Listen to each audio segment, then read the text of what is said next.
Greetings, everybody. Welcome to the Tim and April Show. I'm April. I'm Tim. Look at that. That was so great. Happy Monday. Fresh cup of blueberry coffee in my hand. And I'm ready to talk about the one of the most notorious men who started all the nonsense that we're currently dealing with today. I'm prepared. Oh, yeah. If Paula White was, we call her the first lady of Christian nationalism, Yeah. then this man is the first man. Is that what you'd call Well, it? in honor of this episode, I'm wearing something from our brand new merch store. It says, I commit sins of empathy. So take that, moral majority. What a sinner. Boom. What a sinner. Wow. Well, if you haven't guessed, which you probably have because I'm sure it's in the title of this show, we are going to be the thumbnail. And the thumbnail. We're going to be talking about the late Jerry Falwell Sr. He was a household name. Like I don't think I have any memories of not knowing who this man was. Did you grow up aware of Jerry Falwell? Oh yeah, I mean, I marched in the Right to Life, pro-life rallies. 100%. I definitely knew who Jerry Falwell was. Definitely. I mean, I feel like it's almost like a rite of passage for every white evangelical kid to at least consider going to Liberty University at some point in their college career. So yeah, Liberty was a big one. Well, I went to Regent University for grad school, which is also in Virginia, and is Pat Robertson's school. So it was like battle of the televangelists. And Regent, like, they always talked about Liberty as our main rival. But to be honest, Liberty is way bigger than Regent, and I don't think Liberty thought about us at all. I mean, I think now they are the biggest, like, definitely evangelical Christian school, if not the largest Christian school or college in America, if not in the world. I'm not sure. At one point they held that title because of their online presence. But, I mean, yeah, they're a powerhouse. And a lot of right-wing think tanks have come out of that. Like, they had something called the Falkirk Center. It was a combination partnership between Jerry Falwell, I think Jr. and Liberty, and Charlie Kirk. So there's a lot that we'll get into with that in the future. But yeah, for sure. Yeah. Okay, so you know what? I think we should just dive right in. I'm going to give some biographical information about Jerry Falwell for those who might be interested. And then we're going to get into his Christian nationalism. And he's been super influential in what is now this modern Christian nationalism, or just right-wing conservatives, like the religious right. Like, I would say the religious right does not have the influence that it has without Jerry Falwell. Oh, for sure. This man is the bedrock of everything that we're seeing today. 100%. Everything that we are witnessing has been built on what this man did in his career, in my opinion. Yeah, and I think the last few deep dives we've done have focused more on the charismatic sect of Christian nationalism, where Jerry Falwell is Baptist, not charismatic. So he's going to represent the non-charismatic version of Christian nationalism. The classic kind. Yeah. The classics. Okay, so Jerry Falwell, so he was actually raised where his dad and grandfather were atheists, and I didn't know that. But his mom was a devout Christian, and when he would talk about his upbringing, he described it as a battleground between the forces of God and the powers of Satan. That does sound kind of charismatic, though, just to be clear. I mean, it's not like Baptists don't believe in Satan. That's true. They're not quite as woo-woo about it. Yeah, that's fair. So Jerry Falwell did not become a Christian until he was 18 in 1952 at Park Avenue Baptist Church. He accepted Christ the same night he met his future wife, Maisel. Also, this is a fun fact. He turned down the opportunity to play professional baseball. Wow. Yeah, a little athlete. So he went to Lynchburg College and then transferred to Baptist Bible College in Springfield, Missouri. He graduated in 1956, and that same year he founded Thomas Road Baptist Church, which still exists today. It's a huge church. It started with 35 members, grew to over 20,000 by the time he passed away in 2007. And I mean, he started his church the classic way. He had a goal to knock on 100 doors a day to ask people to come to his church. Obviously, he's talking about that in the past tense. Who knows if it was actually 100 doors a day? Right. But Right. he started going door to door witnessing, inviting people to come to his church, and Saving then souls for Jesus. yep. And so then that same year, he also started his radio show that would eventually become a television show too. That was nationally and internationally syndicated, called the Old Time Gospel Hour.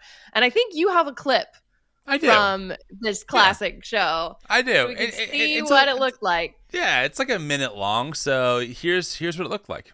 It's time now for the Old Time Gospel Hour with Jerry Falwell, pastor of the Thomas Road Baptist Church in Lynchburg, Virginia. We are not ashamed of the gospel of Christ, for it is the power of God unto salvation.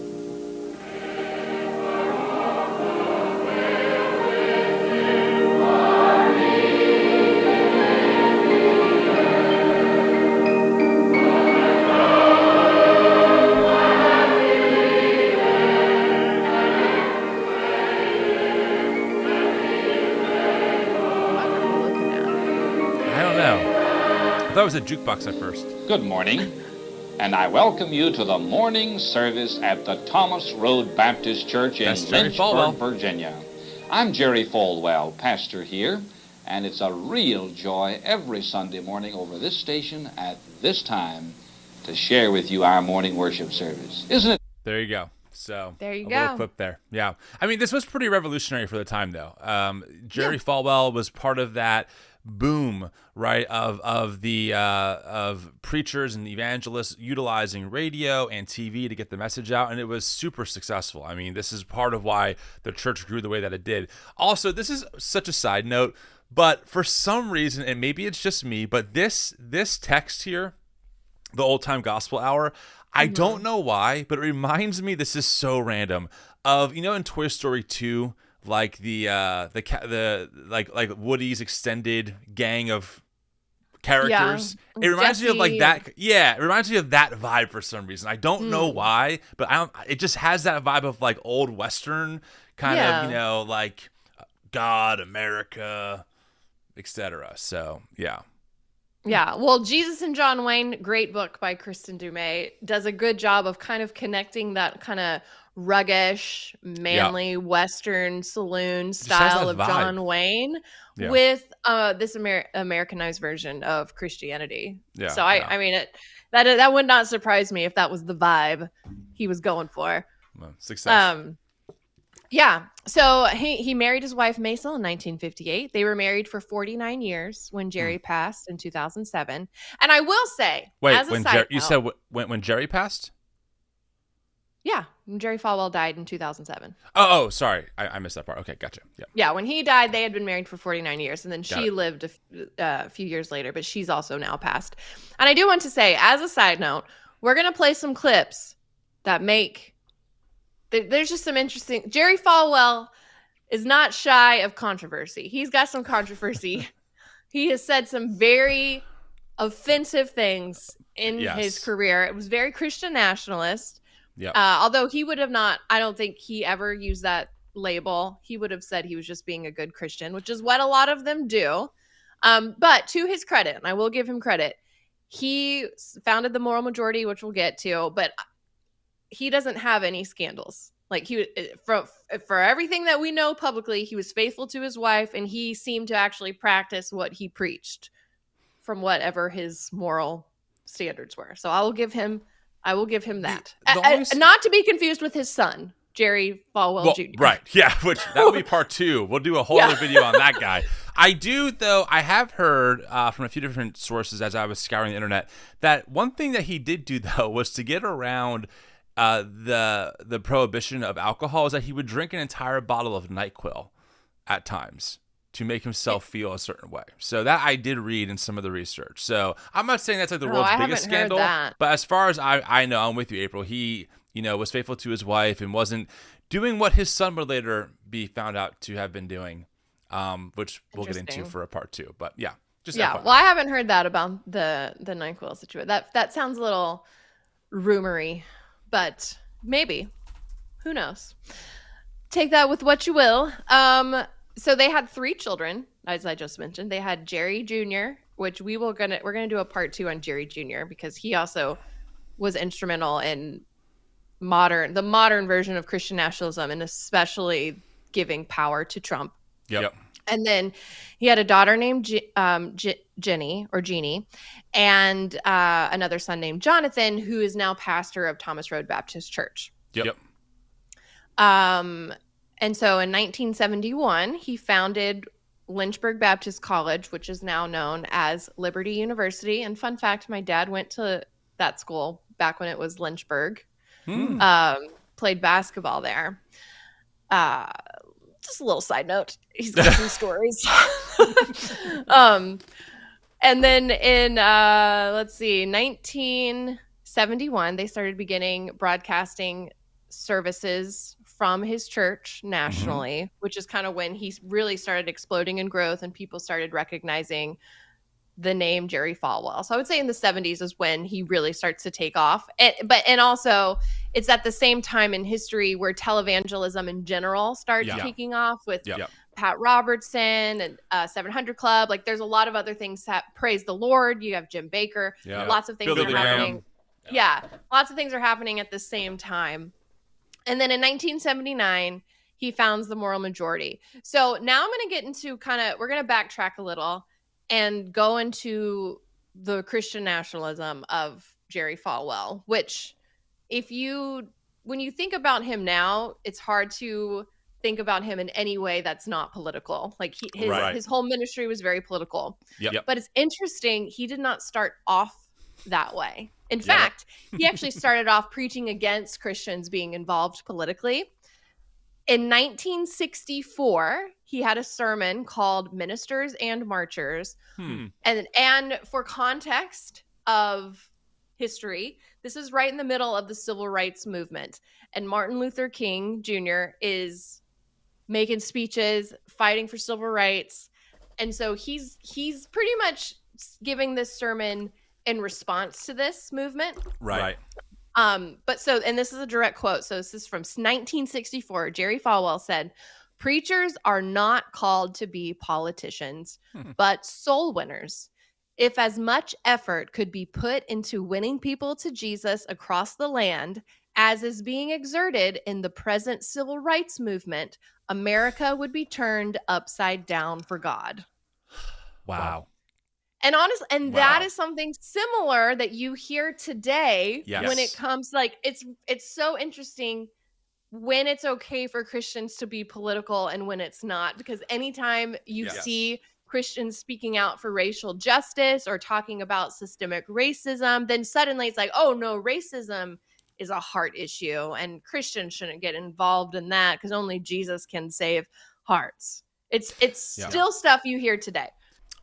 When we were doing research for this episode, you and I both said how similar the rhetoric was from Jerry Falwell that we still hear today. And this is one of those things, right? I mean, I was taught that, social justice, progressive Christianity is not biblical Christianity, and that we have to care about saving people from the depths of hell. That's what matters most.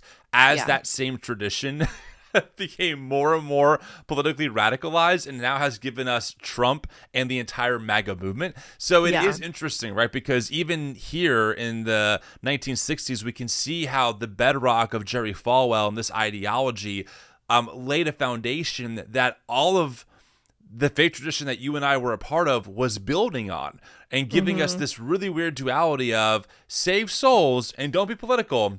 Unless it's around our culture war issues, then it's okay to be political. And here he is taking shots at MLK by using the very classic evangelical tactic of it's about the gospel. The gospel is what matters.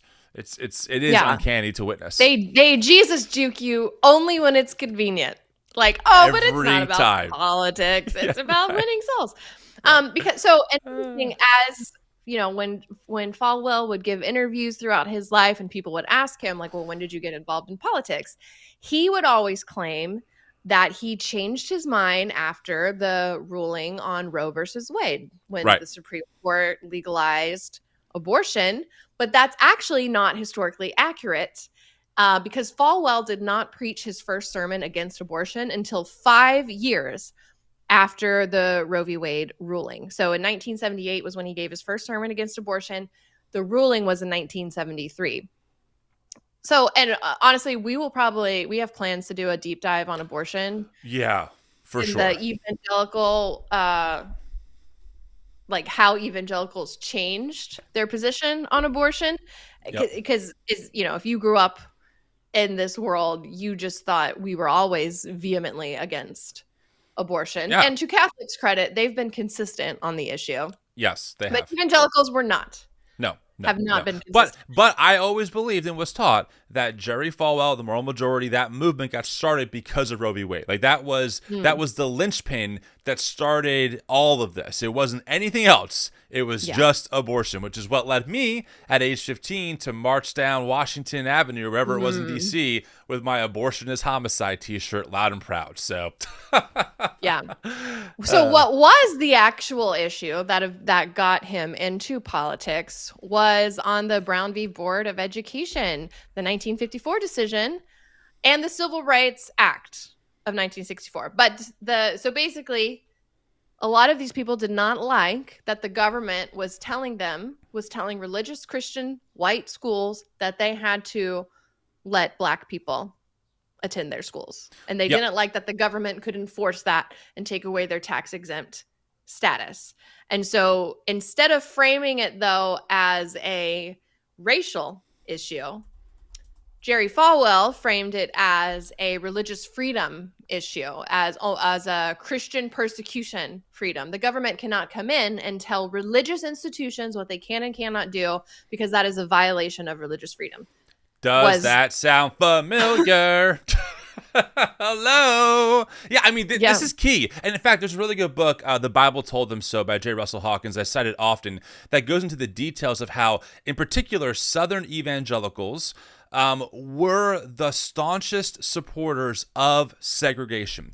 And when this court ruling happened, and more importantly, the federal government started enforcing it by mandating that public schools integrate, because for a long time, states weren't enforcing the decision. That's when you get Bob Jones, from the founder of Bob Jones University, and you get Jerry Falwell. That's when they start going from, just preach the gospel, preachers aren't called to get involved in politics, to, oh no, our rights are under attack, the right to maintain white supremacy and and segregation. Therefore, now we have an obligation to maintain these so-called biblical values, and to fight for them in our government sphere. This is how this whole thing starts, is over integration, which is wild because I wasn't taught that.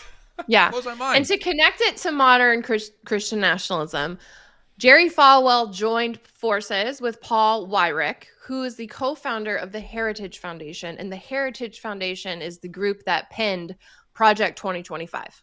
That is now fueling the current Trump administration. That's so right. Falwell and Weyrich joined forces to fight the government on and the IRS on religious and Bob on Jones racial University. Integration. Right. And Bob Jones University. So interestingly, Bob Jones, so the IRS starts sending out these inquiries, right, to all these religious institutions, basically saying, are you allowing African Americans to join your schools? Yep. Bob Jones in 1970 responded and was like, no, like kind of defiantly. They're like, no, we're not. What are you going to do about it? Because the Bible's clear. Yeah. And so this is where Bob Jones and Jerry Falwell differ, is that Bob Jones tried to defend their stance biblically, and Falwell, I think, and Weyrich, both of them kind of saw like, we probably shouldn't defend racial segregation biblically, seeing that may not be the popular move. And so that's when they made it about religious freedom and not about racial segregation. That's right, because they realized that it was falling out of vogue, right? So, like, over time, and by the way, there's a whole other deep dive we can do here of how Jerry Falwell started. He was one of the main architects behind the private school explosion. You can actually track Brown v. Board of Education and state-sponsored integration and the rise of private Christian schools that were white schools, right? So they were just trying to reinvent ways to keep the status quo, aka their white children away from black children. And so this is all in the mix. And you're right, Bob Jones goes this is biblical, this is our religious freedom route to be able to maintain segregation. But Paul Weyrich and Jerry Falwell, they go a different route, trying to essentially sugarcoat, right, this language under biblical not biblical values, under religious freedom or freedom of speech, or just freedom, some kind of freedom. This is what America stands for, etc. But again, it was always over the right to maintain segregation in the U.S. In fact, I want to just read quickly a quote that I have.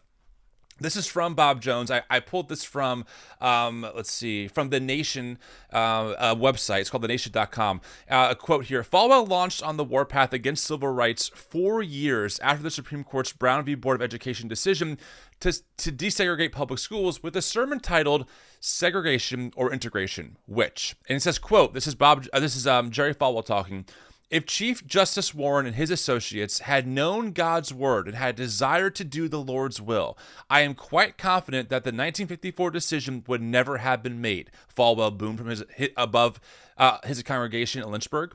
The facilities should be separate, he said. When God has drawn a line of distinction, we should not attempt to cross that line. Falwell continues, the true Negro does not want integration. He realizes his potential is far better among his own race. And then he went on to say that integration will destroy our race eventually, at least in one northern city. So, yes, this is the architect behind the moral majority. He was very much in the camp, along with Bob Jones and many other segregationists, that God has mandated and has ordered the world in a way where the races are to stay separate.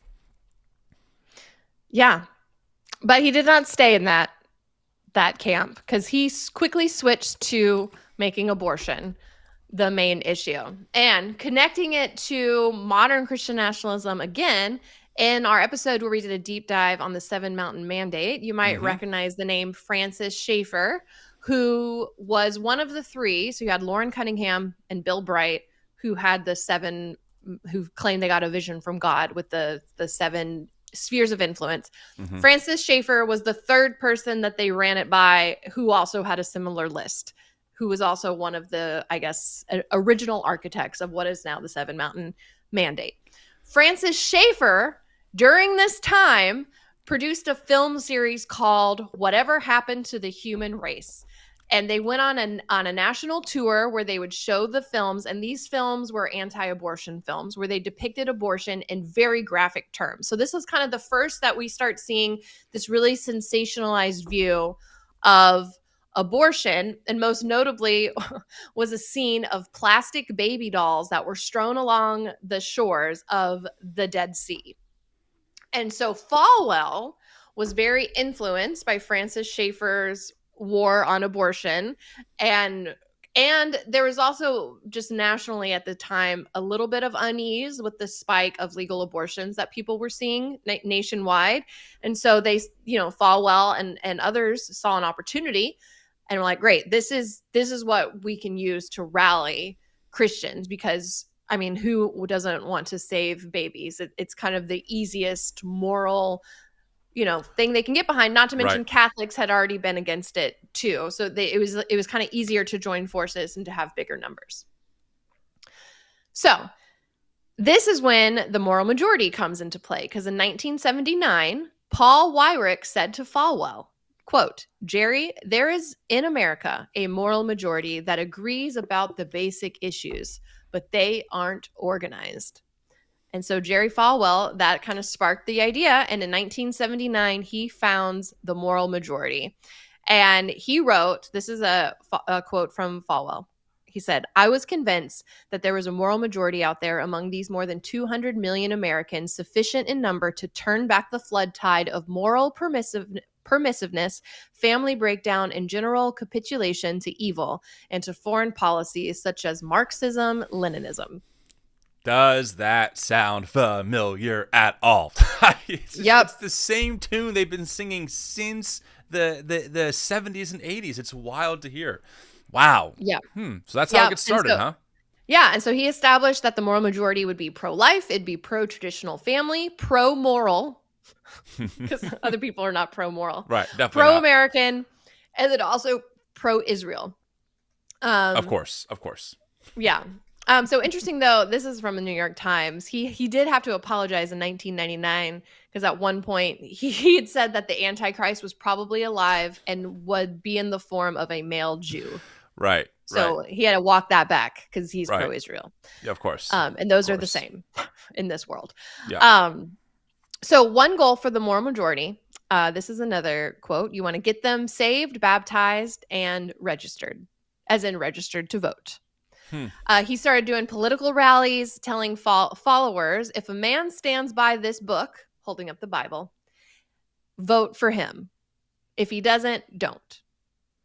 It really is interesting to hear how he talks and to hear how the spirit of these ideas live on in white evangelicalism all the time. I was told the same thing. In New Jersey, in a small Baptist church, I mean, they would literally hold up a Bible. This is what matters. Vote biblical values. Of course, what they don't tell you is that there's presuppositions behind what that means, right? And they always tie back into cultural war issues. But it just is, the more we talk about this, it's just wild to see that we're on the same carousel, having the same conversations, combating the same rhetoric that has been going on for, 4 or 5 decades now, if not longer.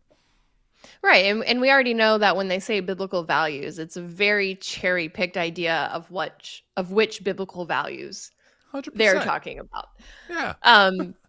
So in 1980, which was Ronald Reagan, the moral majority is often credited for being one of the main influential voting blocs that elected Ronald Reagan. So this is kind of when the religious right becomes this powerful voting bloc that it is today, was when Ronald Reagan was elected in 1980. And so we actually have a news clip. This is a news clip from 1980 that is talking about Jerry Falwell and the moral majority. Moral majority endorses the flag, the family, and the freedom of speech. But to avoid endangering the group's tax-exempt status, neither national founder Jerry Falwell nor state chairman Jim Vineyard officially endorse candidates. We don't tell people how to vote. We tell them what the issues are. As far as moral majority leaders are concerned, the issues this election year include abortion, the Equal Rights Amendment, gay rights, and the Panama Canal Treaty, all of which they oppose, and capital punishment, prayer in schools, increased military spending, and reinstatement of the military draft for men, all of which they advocate. Critics complain. These are just so weird. They're just such weird, how can you be a Christian, a follower of Jesus, and be like, you know what we should advocate for? The death penalty. The thing that killed our Messiah. We should have more of that in our country because that's the Christian perspective. Well, because that's pulling from the Old Testament Hebrew Bible where they say an eye for an eye. That's what I always hear when people justify the death penalty, which goes against the idea of being pro-life. But also notice that prayer in school was a topic they were talking about back in 1980. Yes. When prayer was never taken out of school, people could still pray in school. But this is something that you hear still today. For sure. And all that means, by the way, just in case people are wondering, what do they mean when they say this? All they're saying is that they're mad that the government ruled that teachers cannot lead children through public prayer in school because the First Amendment guarantees the right of religious freedom for all people. Meaning, if you have a classroom of some Jewish students and some Buddhist students and some Muslim students and atheist students, it's inappropriate and unconstitutional for a teacher to lead them through a Christian prayer. But students can still pray, they can read their Bible, they can have their own little study groups, and they could be a Christian group or whatever group that they so choose. And that fact leads them to this outcome, that, the government has kicked God out of public schools. That's not the case at all. They just made room for other religious perspectives to not be subject to Christian supremacy. To be very clear. Well, it's all about how they talk about it, right? Because the way they say we need to put prayer back in schools, it insinuates that prayer was taken out, as if people are not allowed to pray. And that's just not true. Not to mention, there are so many Christian clubs in public schools still today. See You at the Pole still exists, which is a time that people can pray around the public school American flag before or after school. Like, it's just the persecution complex. I used to lead a Bible club in public schools with Child Evangelism Fellowship. I used to do their after school Bible program. So yeah, you're exactly correct here. But again, the point though is that these talking points largely are still in the American Christian nationalist lexicon today. Abortion, feminism, that's the ERA, right? Equal Rights Amendment. Gay rights, we hear all about that and how the groomers are coming for people, etc. Right now it's focused more on trans. Exactly. But gay is still part of that. Totally. Yeah, absolutely. And again, public or prayer in public schools, these are all the same talking points that keep getting regurgitated, and they start really here. Yeah. That some of those issues have nothing to do with morality. Efforts of that kind, to some degree, tend to sort of cheapen religion. I believe in separation of church and state, but I don't think you can separate God from America. The separation of church and state is a principle any group, anywhere on the political spectrum can use to its own advantage. Tomorrow we'll present the arguments raging in this election year over how that principle should be applied. There you go. Yep. There you go. So, history will show 1980, Ronald Reagan became president. So in 1989, interestingly enough, I'm trying to clear off my camera because I'm blur city right now. What's up with that? I know. Why am I a pixel? Why are you? There you go. There we go. It found you. It found me. So in 1989, Jerry Falwell actually disbanded the Moral Majority, saying that, quote, "our mission is accomplished." But he remained politically active. So there's been like so many odd things that he has said throughout his career. Like he has said that AIDS was God's punishment for homosexuality. Yeah. He said, let's see. I mean, here's one. I have a bunch of clips that we can play about just some of the crazy things that he said. Here's him talking about MLK Day and why he opposes it. Why not? I don't think we need any more holidays. Why not a Martin Luther King Day? I just feel that there are other black Americans and the corporate body of black Americans who are due honor more than one recent individual about whom there's a great question mark even to this moment. What is the question mark? The question mark is that so far all the records on him are sealed. And neither you, Tom, nor I really know what they're going to say. Are you talking about his personal character, and his personal morality, and his personal life, and he may as well as any connection? He may be as clean as Billy Graham, but we don't know that because the records are sealed. There's always talking points. Again, like this MLK talking point still gets brought up today in right-wing spaces. Oh, the FBI files. We don't know how he really was. He wasn't a good person. It's the same stuff. Yeah. Over and over again. And this, by the way, that video was in 1983. This is well after Jerry Falwell so-called admitted that he was wrong on his views on integration and segregation, yet he's still espousing these very anti-black views, disparaging the greatest civil rights leader, arguably, of our time. And it's it's unbelievable to witness. Yeah. In the 1990s, I don't know if you remember this, he started selling a VHS tape for a donation of $43 or more. That was 2 hours of wild allegations against Bill Clinton. And this was before the scandal with Monica Lewinsky. I believe like pre all of that. He even played clips from the anti-Clinton documentary on his old time gospel hour cable TV show. He called Clinton the most radical and controversial president in our nation's history, which maybe at the time he might have been up there with Nixon. I mean, Clinton scandal. Listen, I'm not a fan of Bill Clinton. Not No. Not apologizing on his behalf, but For just sure. saying, like, there was a lot of, they were very political and very, very anti-Clinton because he was seen as an immoral man for cheating on his wife. Interesting. Right. Like back then, you know, they were all about the moral majority, about For sure. righteousness, which is one reason too why you and I were so shocked in 2015 and 2016 when they were like, we're not electing a pastor, we're electing a president when it came to Trump. Franklin Graham, Billy Graham's son, literally wrote an op-ed about Bill Clinton saying that what one does in private matters when it comes to his public leadership. And then you have, in 2015, the same Franklin Graham being like, locker room talk. Yeah, I mean, it's not a big deal. Yeah. I know. We have beaten this dead horse too much. In Y2K, do you remember the Y2K situation? Yes. Oh, yeah. Reverend Jerry Falwell was one of the people that was selling stuff. He sold a video entitled A Christian Survival Guide to the Millennium Bug.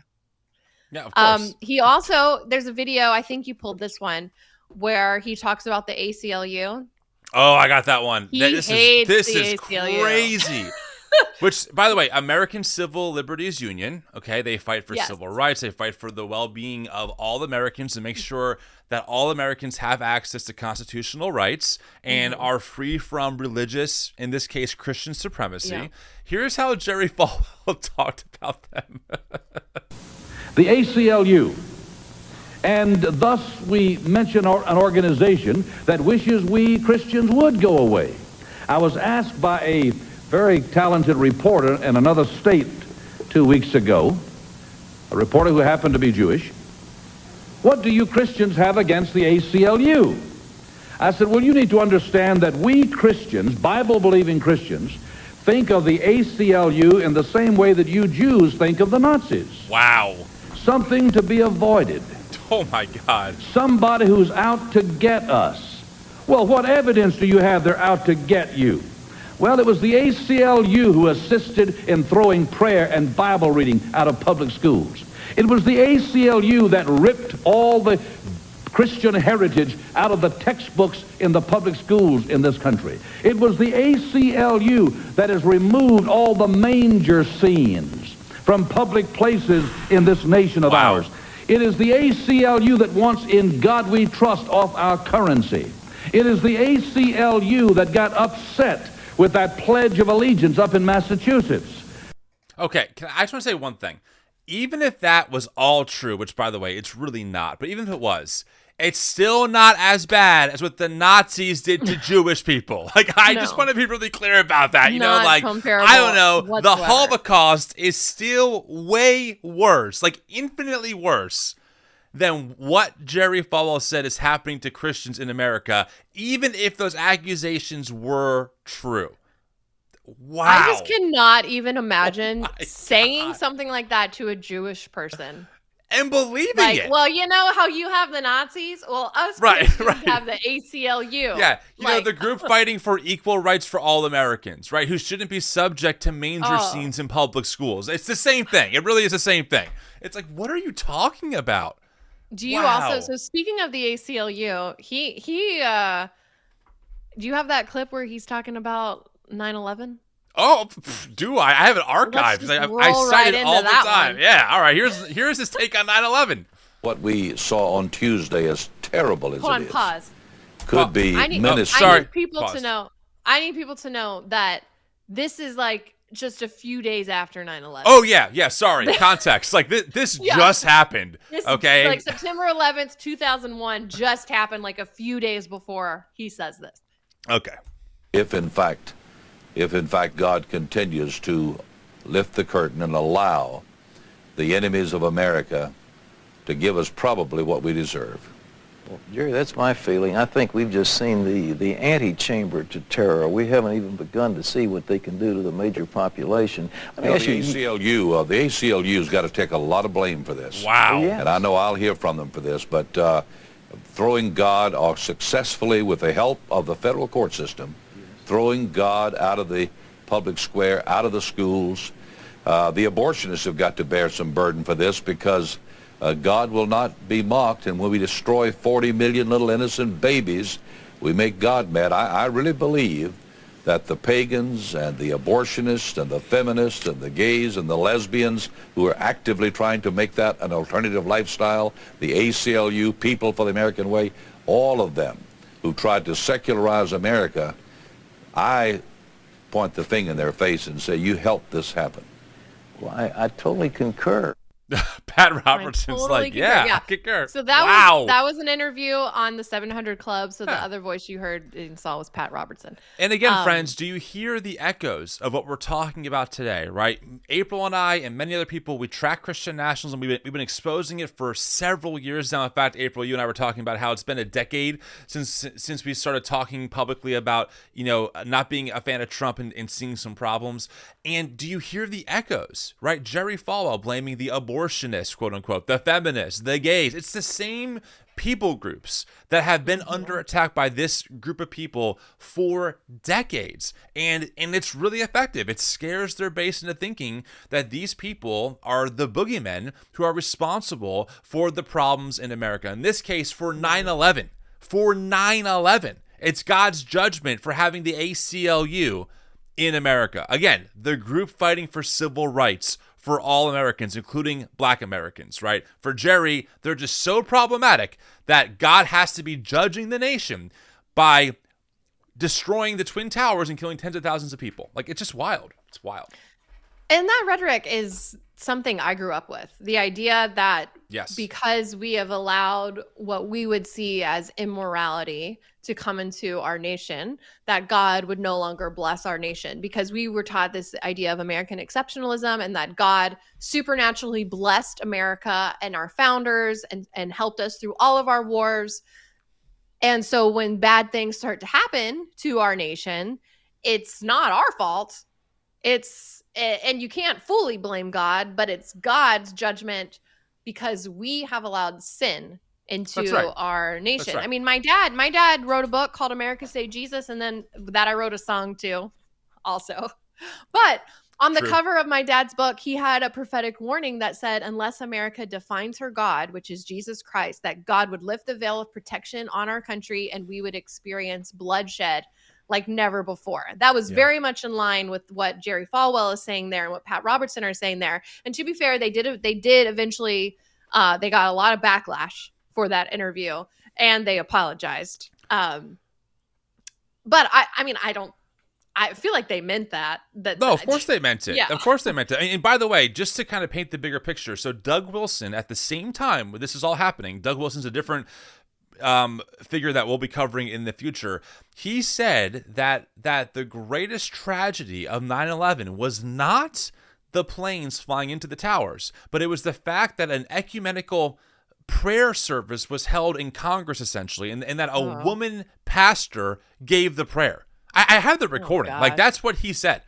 So we can see how, again, for decades, there was this extreme fundamentalism brewing that was also very tech savvy and very savvy with rhetoric, right? They were able to really mask what they believed in way more sanitized ways for a mass audience, right? It wasn't about stopping, it wasn't about necessarily killing gay people. It was about American values. It wasn't about segregation. It was about making sure that we're still a Christian nation. But there's all these presuppositions behind those phrases that always equate to right-wing, white supremacist talking points that disenfranchise other groups of people. Yeah. Every time. Every single time. And Jerry Falwell arguably was the biggest bedrock and cornerstone for the whole house of this right-wing zealotry, right, being built off of. I do want to play two more quick clips, and then I think we should also play his war on Teletubbies. I think it's just hilarious. Oh, but yeah. I do want to get to this clip that we didn't share earlier that we should have. This is Paul Weyrich, his really Jerry Falwell's right-hand man, helping him really change the white evangelical voting block from pretty mixed, even pretty Democrat, or more liberal, I should say, to this Ronald Reagan-esque Republicanism. Here's what he said about voting. This is very telling. Have what I call the goo-goo syndrome. Good government. They want everybody to vote. I don't want everybody to vote. Elections are not won by a majority of people. They never have been from the beginning of our country, and they are not now. As a matter of fact, our leverage in the elections, quite candidly, goes up as the voting populace goes down. He says goes down. And again, this is, you hear this talk right, of how Republicans want to disenfranchise voters. Again, it's not unfounded. Paul Weyrich was the political strategist behind the moral majority, and he believed the less people who vote, the better off they are. And so this stuff comes from somewhere, right? It doesn't just happen in a vacuum. These news reports or accusations aren't unfounded, and this is all baked in to what becomes the moral majority and the right-wing edifice that eventually gives birth to Trump and real intense Christian nationalism. Yeah. I mean, I think you should play 1999 when Jerry Falwell had something to say about Teletubbies. Yeah. Wait, I have two of them here. Wait, which one is there's it? Let me two? see. There's a video. Yeah. I think there's only one video. Oh, yeah, this one. Okay, this is a 2.5 minute long clip, but it's really worth it. This is like a news. It's a news reporting clip. I think it's from 1999. Okay, I'm gonna play the whole thing. Just buckle up, friends. Here we go. Bob for NBC News, Washington. NBC News, that's right. Also tonight, there's a new front in the battle for the hearts and minds of America's youngest children. And at the center of this debate, television's Teletubbies. 4 little talking dolls who skip and giggle and delight toddlers around the world. But now a prominent member of the American religious right claims one of the Teletubbies is gay.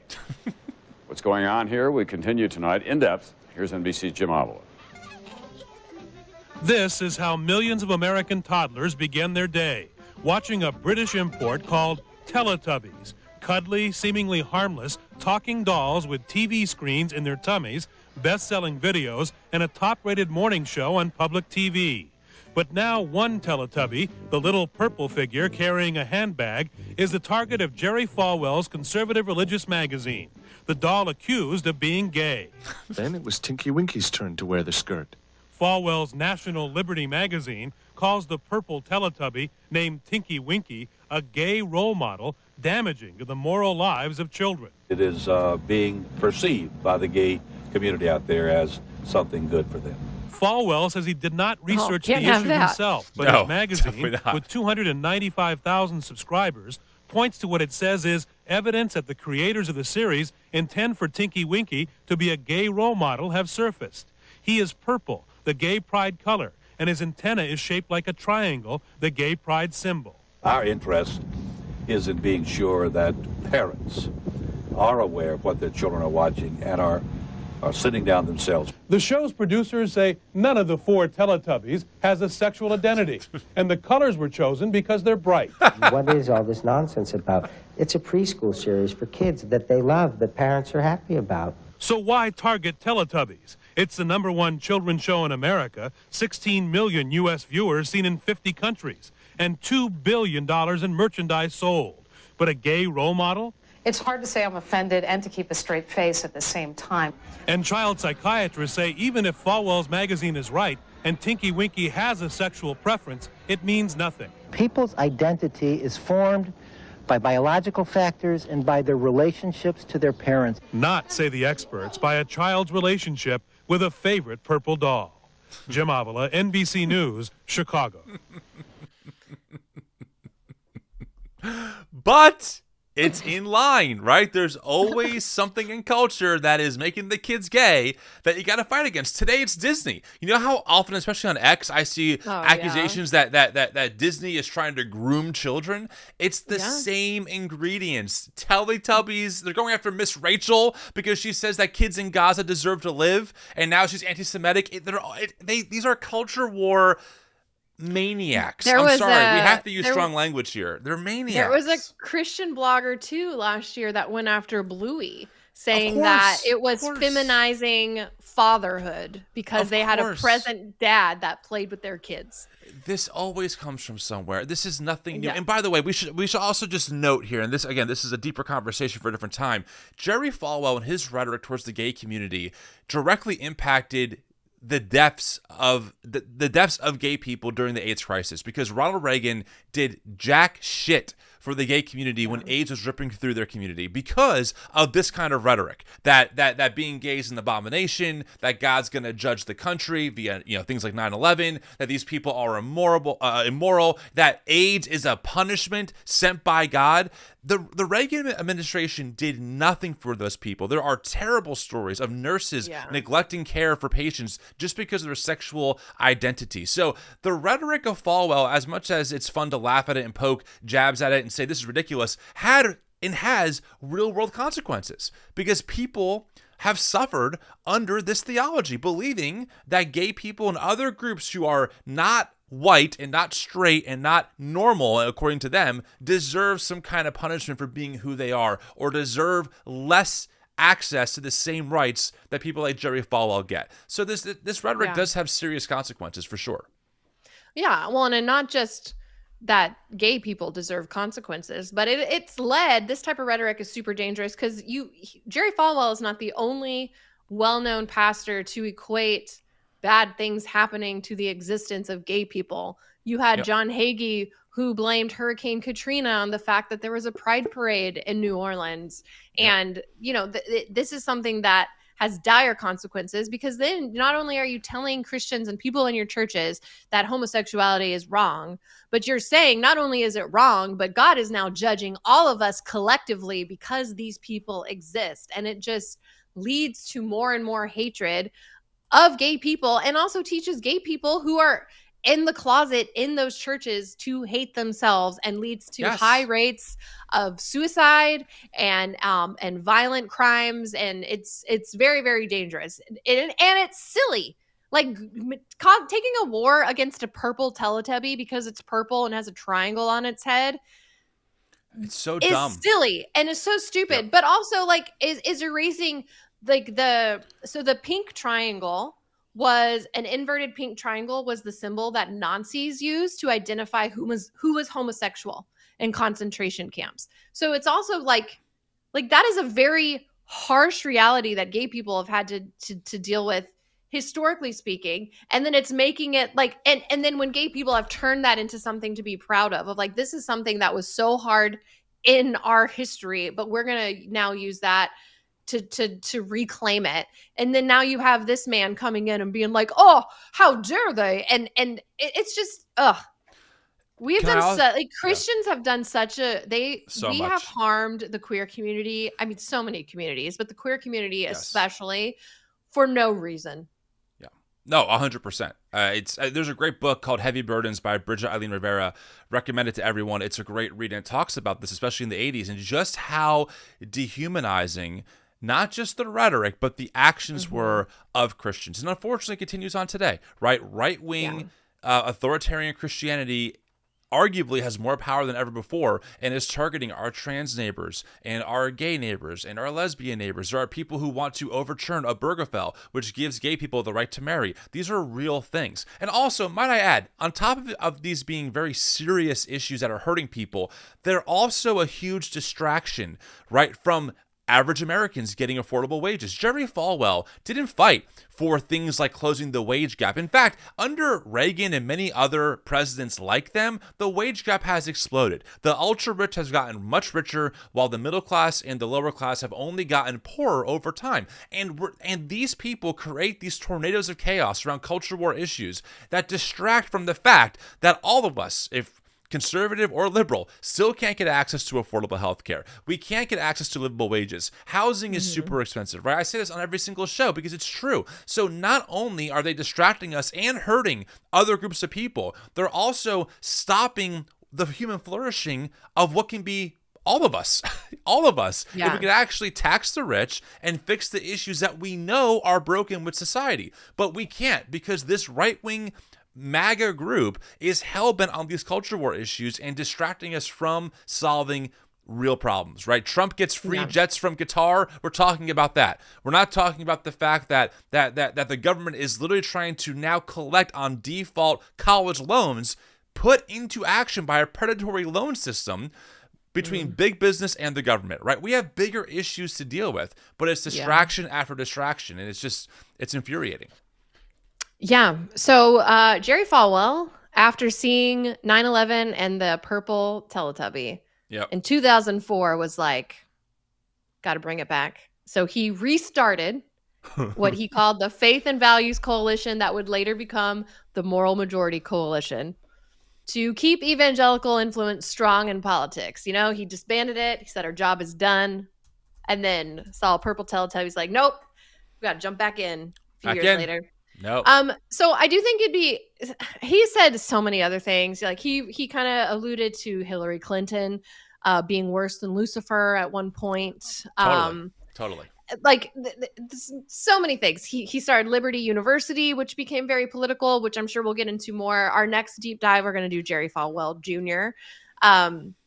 Another fun fact about Liberty University is when Hell Houses became really big, Liberty University also put on their own called Scaremare. Did they really? Of course they did. Of course they did. Yeah. Fun times. But I want to play this one clip. It's an older clip of Jerry Falwell where he's being interviewed. Yeah. And he just and someone's asking him these questions of like, well, why do you do this? You know, like people say you're fundamentalist, say that you're being hateful. And I believe, you know, I don't know Jerry Falwell's heart, but he seems like one of the ones that genuinely believes what he's saying. But I think this clip really kind of shows the why behind a lot of the stuff that he says, a lot of the crazy stuff that he says for the reasons why he does and did the things that he did. This is the why. And this is the why for a lot of people that are pushing Christian nationalism right now. It also shows the cognitive dissonance between all the rhetoric that we just played for you and how people like Jerry actually see themselves. Here's the clip. Mm-hmm. Oh, that's the wrong clip. Let's play this one. I feel we have an obligation to preach the gospel to all of the 4.5 billion souls on earth. But as long as it comes from a premise of love and concern for people, people don't mind us saying that. It is when we come at the world saying, hey, the rest of you people are going to hell, we're the only ones who have the truth. That is arrogant, self-righteous Pharisaism that the world won't accept. I don't mind a Jewish rabbi saying, hey, your Messiah didn't come, but I love you. I'll take that from him. I won't agree with him, but I'll take that from him. But he says, you people are a bunch of heathen and pagan, you're all going to hell, and we have the truth and so forth. I don't like that. But see, that I think that people have that impression of your fundamentalist followers, that your group is saying, if you don't believe what we believe, you're all going to go to hell, and that you all are less worthy as people. Well, we're certainly not saying the latter part. We don't think anybody's worthy. We think we're all unworthy. We think that all men are sinners and that Christ died for all of humanity, not just Americans, not just Protestants or Catholics or Jews. Christ died for all men. And that the plan of salvation and gaining access to God is through believing that I am a sinner. Christ paid my sin debt on the cross by shedding his blood, and I thereby accept him as my Lord and my Redeemer, and thus become a member of the family of God. That's available to everybody. And a God of love is not cornered by fundamentalists or by Southern Baptist or by Methodist. God is not cornered by anybody. The gospel is for everyone. And we do believe in the exclusivity of salvation, that only those who trust Christ are born again. We believe that. We believe that only those who trusted the Lord are going to have access to heaven. If we didn't believe that, we'd be very hypocritical not by doing what we're doing, going out and preaching the gospel to every corner of the earth. At the same time, it must be based upon and predicated upon a genuine love for everybody and a considerate concern for everyone. And Pharisaism must never be a part of our makeup.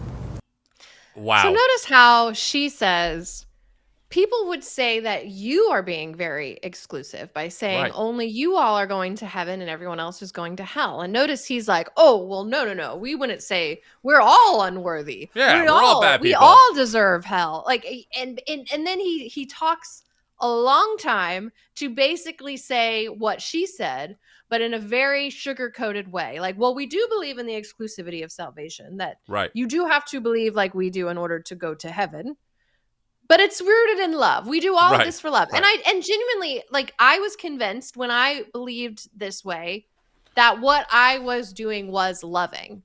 That me telling a gay person that was a sin deserving of hell was a form of love, because I genuinely believed that. And it was like, oh, well, I am now giving them a lifeline to leave that sin behind and then come with me to go to heaven. It is a very twisted way to convince yourselves that even though you are spewing super hateful rhetoric and you are being dismissive of so many different types of belief systems and different ways of life, that you're somehow being loving because you have the truth and these people don't. Yep. Again, this is the same person who a few years later would blame 9/11 on the gays and the feminists and the abortionists. Now, but saying in this clip, no, love has got to be the basis of everything that we do, while also saying, also, we have an exclusive truth that no one else has. And if they don't believe how we do, they're going to burn in hell forever. But we'll just say they won't go to heaven to kind of sugarcoat it, right? And you're right. I mean, I was taught the same thing because there are preachers who create rhetoric that is very convincing. Hey, if you had the winning numbers to the lottery, wouldn't you want to share that with your friends? Wouldn't you want to share in the good news of what that is, right? It's the same thing. You have the winning numbers to heaven. It's the same ideology, right? That's how they spin it. So you feel like, wow, I have some unique spiritual truth that my friends don't have. I know what happens when we die. They're going to burn in hell forever unless I give them this lifeline. And what that really means, though, is getting them indoctrinated into this hyper-fundamentalist world that at the root is loaded with white supremacist and right-wing talking points to maintain a certain hierarchy in America where they're at the top and their opponents are at the bottom. So it's so deceitful. But on the surface, like you, April, I get how you think this way. I get it. But when you unpack it, you realize like how poisonous that fruit really is. Yeah.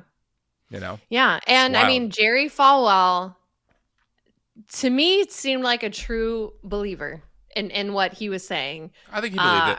Yeah. Yeah. And he seemed to practice what he preached. You know, which I think is different from his son, Jerry Jr., who we will get into next week, who would say a lot of these same things. Yeah. But I don't know. I have a hard time seeing Jerry Jr. as being a true believer like his dad was. And we'll get into all the reasons.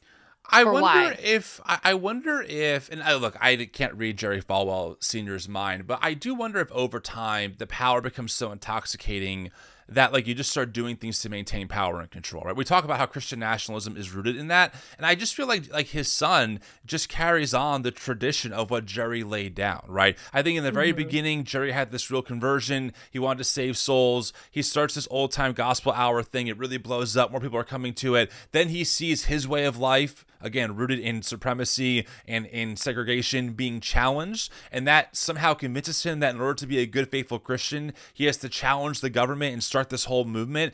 And I think from there, he realizes all the political power that he has accumulated and starts realizing that, hey, this is actually pretty lucrative stuff. You know, like there's a lot of power here, a lot of money here, a lot of fame here. And I think his son just keeps it going and goes to the next stage of like, why even believe the theology stuff or why even live that way when I could just say it?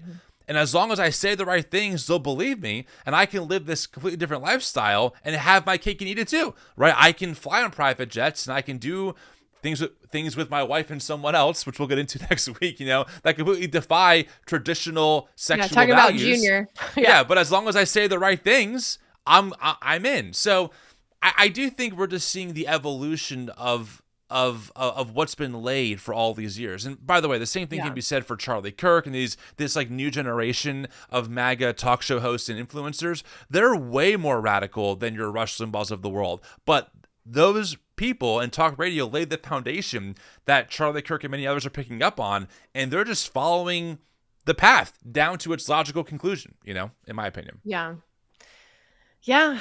Well, I think that wraps up Jerry Falwell Sr., who's very influential in what we would now call, this modern idea of what Christian nationalism is. And I do think that is a big piece of it. As I don't think he ever set out to be a big figure in Christian nationalism. He set out to be a pastor. He set out to just be a good Christian and to save souls, and got that ideology got co-opted by this political drive to influence politics. Yeah.